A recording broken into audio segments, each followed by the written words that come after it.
For several years, the Israeli government was forcibly administering birth control to a segment of its minority population, with doctors injecting Ethiopian Jewish women against their will with a contraceptive, Depo-Provera. But it wasn't until this January that a government official finally acknowledged it. One investigative journalist who interviewed 35 Ethiopian immigrants found that they were being intimidated and threatened into taking the shots, while being told that they were merely inoculations. But many speculate it was all part of a deliberate attempt to restrict an expanding minority in the country. You see, over the last 2 decades, Israel has experienced a significant influx of Ethiopian immigrants. But there now being close to 130,000 living in the country. And while the government has finally put an end to this inhumane, insane population control tactic, the story has shed a light on a dangerous contraceptive that's now being pushed and administered on women of color all over the world, including right here in the U.S. So here to talk about the use of Depo-Provera and how this is targeting minority populations in both here and abroad, I'm joined now by Randy Short, President and National Spokesperson for the Anti-Depo-Provera Clergy Coalition. Thank you so much for coming on. Thank you for having me. So, Israel allegedly put this to an end. Can you talk about what you know about the health effects, though? Because obviously women were being administered this for years without knowing about them. Well, the drug was first patented in 1959. By the middle 60s, there were a lot of unethical experimentations done, in particular the Grady Clinic study in Georgia on poor black and poor white women. God knows how many people died. This drug did not get approved until 1993-94, but during that time that was used on women all over. The effects of it are serious: excessive bleeding, osteoporosis, breast cancer, cervical cancer, heart attack, stroke, ectopic pregnancies, excessive weight gain, which can lead to type 1 or 2 diabetes, short or long-term infertility, maternal death. It strips the epithelium, the inner part of the woman's womb, making her more susceptible to all STIs and STDs. Therefore, doubling the chances of getting HIV, AIDS, chlamydia, HPV, gonorrhea, or syphilis. And there are other things that bothers the mental health. One of the things that's come to us, that the group that I work with, the Rebecca Project, is that many women are telling us that they've had mental problems.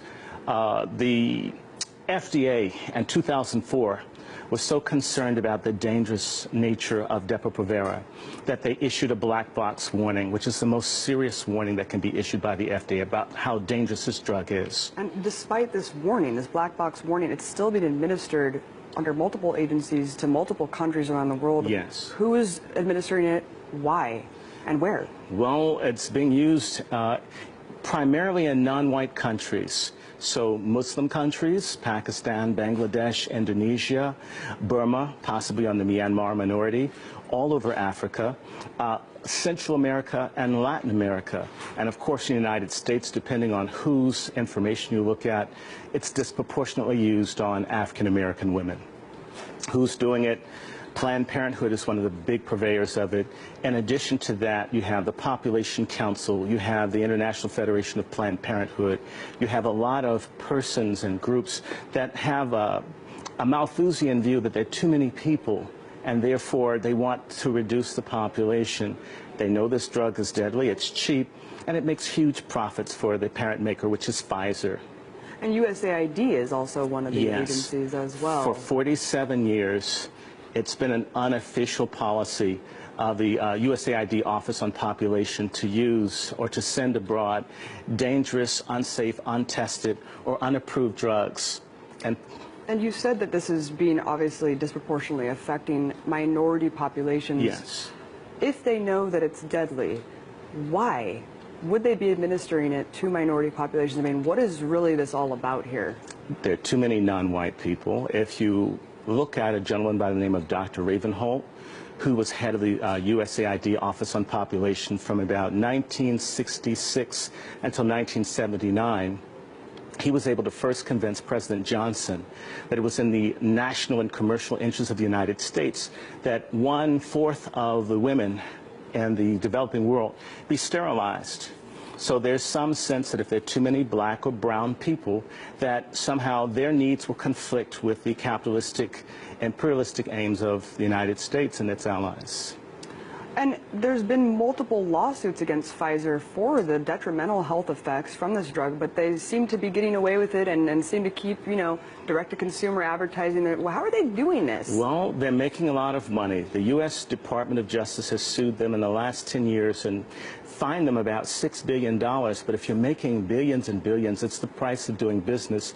But you have to understand, the people that are being steered towards this drug are poor, they lack education and legal representation, and they're being tricked, so they don't know. Now, you have to understand, Pfizer lost in Canada, they've lost in Europe, but they go to countries where they can't be sued. You can't sue from Nigeria here.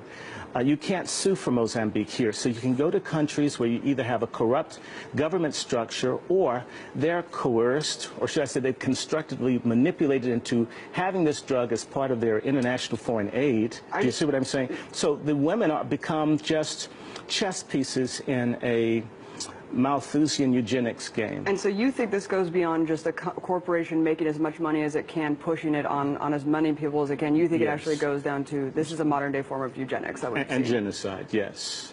And it's happening here in the U.S. as well. Yes, it is. Well, that's very shocking, and we'll definitely follow up with this story. Very disturbing. Thank you so much for coming on. Right. Thank you for your time. Randy Short, President, National Spokesperson. And I'm with the Rebecca Project on Human Rights. Absolutely. All Thank right, you so thank much. you. All right.